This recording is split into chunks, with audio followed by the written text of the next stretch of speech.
আমাদের দেশে কিছু কিছু আইন শৃঙ্খলা বাহিনী, সবাই না, কিছু কিছু বাহিনীর ভিতরে কিছু কিছু লোক এত বেশি অস্থির, মানে তাদের হাতে সময়ই নেই। তারা যে কিসে এত সময় ব্যয় করে, তারা অস্থির, একদম পুরা অস্থির হয়ে থাকে, সময় নাই তাদের হাতে। কেন বললাম সেটার প্রমাণ আমি নিজেও কয়েকবার কয়েকটা থানায়, বিভিন্ন জায়গায় আমি দেখছি। অনেক জায়গায় খুব ভালো ভালো মানুষ পাইছে, তাদের ব্যবহার কথাবার্তা অনেক সুন্দর, বোঝায়, মানুষের সমস্যাটা নিজের সমস্যা মনে করে।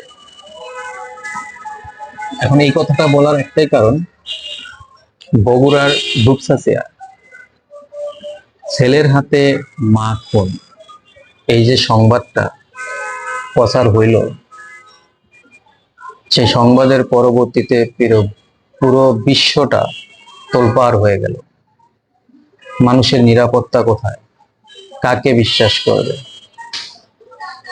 গর্ভধারিণী মা ছেলেকে বিশ্বাস করতে পারবে আর কি? এই ঘটনাটা পুরো বিশ্ব ছড়িয়ে গেল। খুনিকে দাঁড়ালো ছেলে, তাকে অলরেডি হাজতেও নিয়ে গেছে। র্যাবের মতো একটা চৌকস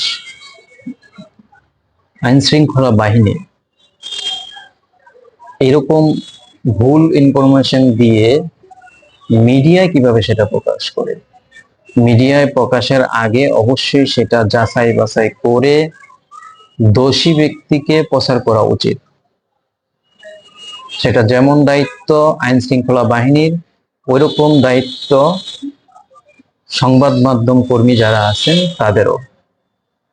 বিচারের আগেই দোষী সাব্যস্ত হয়ে যায়, বিচারের আগেই সাজা খাটা শুরু হয়ে যায়। এটা আমাদের দেশেই মনে হয় একমাত্র প্রচলন হচ্ছে। আমাদের দেশে আইনটাকে এমন ভাবে উপস্থাপন করে, মাঝে মাঝে মনে হয় যে একটা ঘৃণিত জায়গা এই জায়গাটা। এখন তো বিষয়টা হলো,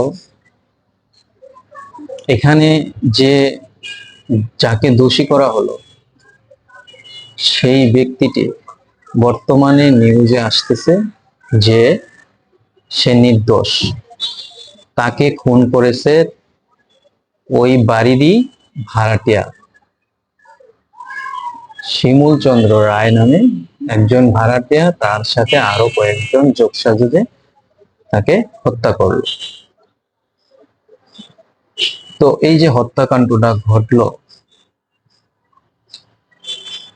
এটা কি যাচাই বাছাই না করে, ছেলেটাকে অ্যারেস্ট না করে, আগে একটু ভালো করে যাচাই করে নিলে